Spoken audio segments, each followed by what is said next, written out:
केदारनाथ ज्योतिर्लिंग हिंदू धर्म में हिमालय की गोद में बसे केदारनाथ धाम को 12 ज्योतिर्लिंगों में से एक माना गया है। हिंदू पुराणों में साल के करीब 6 महीने हिम से ढके रहने वाले इस पवित्र धाम को भगवान शिव का निवास बताया जाता है। ऐसा माना जाता है कि यहाँ भगवान शिव त्रिकोण शिवलिंग के रूप में हर समय विराजमान रहते हैं। महाभारत में इस धाम से जुड़ी इस कथा के बारे में वर्णन मिलता है, जिसमें यह बताया गया है कि यहाँ पांडवों को भगवान शिव ने साक्षात दर्शन दिए थे, जिसके बाद पांडवों ने यहाँ इस धाम को स्थापित किया। तो दर्शकों, आइए मिलकर जानते हैं केदारनाथ धाम के बारे में पौराणिक कथा। धार्मिक ग्रंथों में वर्णित कथा के अनुसार महाभारत युद्ध में विजय के पश्चात पांडवों में सबसे बड़े युधिष्ठिर को हस्तिनापुर का नरेश के रूप में राज्य अभिषेक किया गया।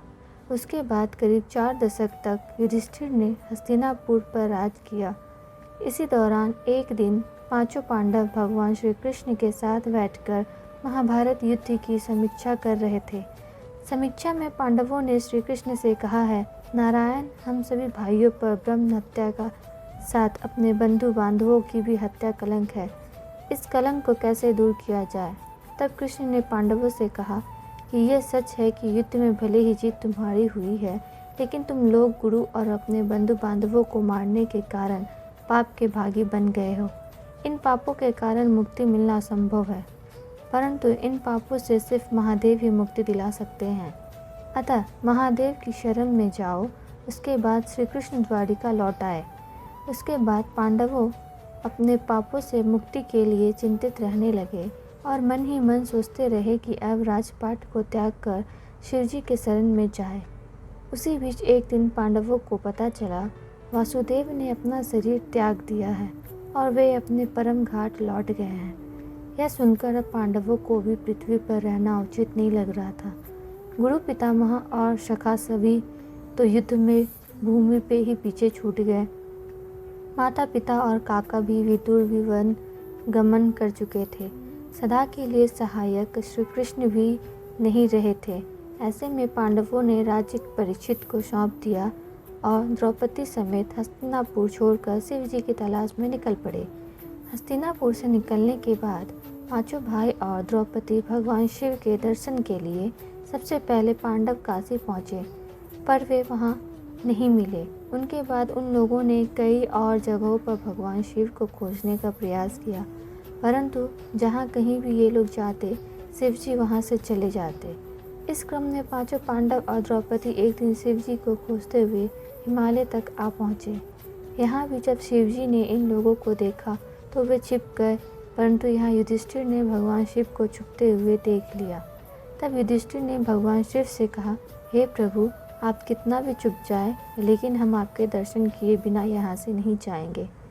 और मैं ये भी जानता हूँ आप इसलिए छिप रहे हैं क्योंकि हमने पाप किया है। युधिष्ठिर के इतना कहने के बाद पांचों पांडव आगे बढ़ने लगे।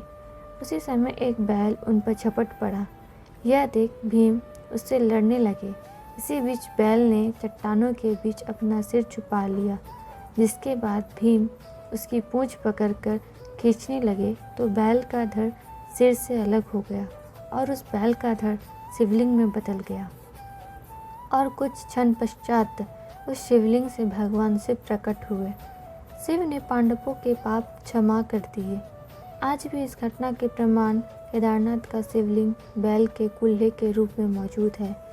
भगवान शिव को अपने सामने साक्षात देख पांडवों ने उन्हें प्रणाम किया और उसके बाद भगवान शिव ने पांडवों को स्वर्ग का मार्ग बतलाया और फिर अंतर्ध्यान हो गए।